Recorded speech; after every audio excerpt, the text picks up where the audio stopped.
People are not coming to El Paso, they're coming to America. And that's something that's really important. We put them on buses with food and make sure they get to their destination with, and make sure that we always continue to treat people like human beings. That's El Paso's Democratic mayor justifying busing illegal migrants from his city to New York City, saying he doesn't send anyone anywhere they don't want to go. Meanwhile, Republican governors are under fire for doing the same thing. Let's bring in former acting ICE director Tom Homan. So there's a glaring double standard at work here.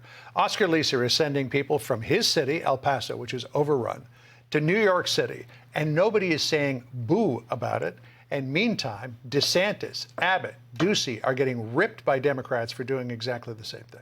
Well, they're doing the same thing the Biden administration has done. The Biden administration has moved 1.7 million aliens throughout this country, either by airplane or bus, over the last 2 years. 1.7 million. And that's a fraction of what the governor's doing, just a fraction of what he's doing. And this weekend, I read the vice president made a comment that the governors are she's accusing them of dereliction of duty.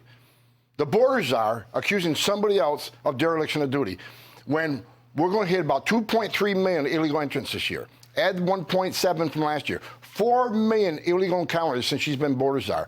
Almost a million gotaways. That's 5 million. And she's accusing somebody else of dereliction of duty. She has failed at her job. She hasn't returned a phone call from Central American president.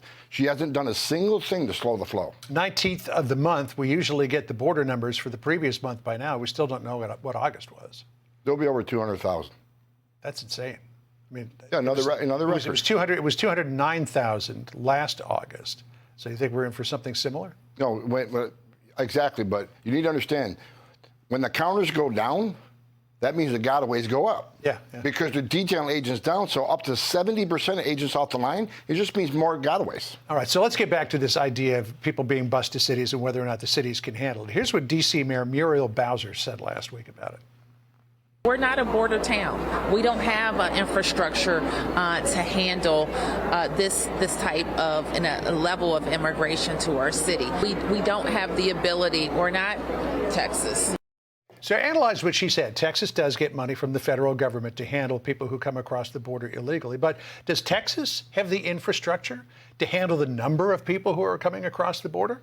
No, I've been down there numerous times. The small towns in Texas on the border are overrun. And look, she needs to understand, they're coming to D.C. anyways because it's a sanctuary city. Just like they're going to New York, Chicago. Illegal aliens rush to sanctuary cities because not only can they live protected from ICE, they can get a job and get a driver's license. So they're coming to her city anyways, but now that's out in the open, she wants to play politics with it and attack the Republican governors that are doing it. The Republican governors are doing the right thing. They put this issue on the front page. Most of the networks weren't talking about this issue, border crisis. They didn't even want to talk about it, but now they have to because of what these governors have done. I think in total about 9,500 people have been sent here to the district, which is a little bit more than what comes across the border every day. Right, in south of Texas, that's 2 days of traffic. Yeah. So the DHS secretary under the Obama administration, Jay Johnson, said over the weekend that you have to take people from the border cities and spread them elsewhere in the country because the border is just inundated. Listen to what he said here. I think it's something that we should do. 8,000 a day into McAllen, into Henry Cuellar's district in Laredo or El Paso, I've been saying for some time is not sustainable. Yeah. And so we do need to move people to the interior. So he agrees. It's a good idea. It's something that you have to do. But he says you have to do it properly. And the way to do it properly is to get NGOs, charities involved, not just put people on a bus and dump them somewhere. I respect Jay Johnson very much. I work for him. I disagree with him on this issue. We don't have to move people around the country. We can put Remain in Mexico back in place and let them wait in Mexico for their hearings, like the Trump administration did. And that will drive the numbers down, which means less vulnerable people will put themselves in a position to come here. It means less migrants die. Over 1,300 migrant deaths on U.S. soil. Over 100,000 Americans with fentanyl overdose deaths. 31% of women that make this journey get raped. So we do have another option. Remain in Mexico saves lives. Let them wait for their hearing in Mexico. If they win, welcome to the United States. If they lose, they're already gone. It has an effect of saving lives. Secure borders saves lives. A week ago, Kamala Harris said on Meet the Press that the border was secure. Last Tuesday, Joe Manchin said on Special Report with Bret Baier, that's not true, she's wrong. Listen to what Henry Cuellar said yesterday. The border's not secure, without due respect to the VP. Look, We get thousands of people along the border, from 6,000 to 8,000 people a day. They're releasing people, and we can send you pictures and videos of what's happening in Del Rio, in the Valley, El Paso, and other places. People are coming in. People are coming in. He says that the vice president is wrong. Until the Biden, I mean, this is kind of like having a drinking problem.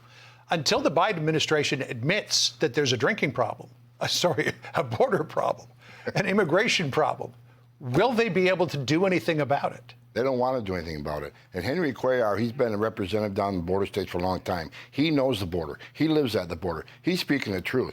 This administration don't want to fix it. Because, as I said before, they haven't done one thing to slow the flow. Everything's about releasing, processing quicker, releasing quicker, and no follow-up. Immigration Customs Enforcement, these people get order removed, which 90% do. ICE isn't even looking for them. Well, people are finally starting to talk about this problem on a much broader basis, so we'll see if something happens. Tom, it's always good to see you. Thank you. Nice to see you, sir. Hi, everyone. I'm Brian Kilmeade. I want you to do me a favor. I want you to click to subscribe to the Fox News YouTube page. This is the only way that I know for sure that you're not going to miss any great commentary, any great news bites, any great interviews coming your way on Fox. You can get it all here on YouTube. So subscribe right now.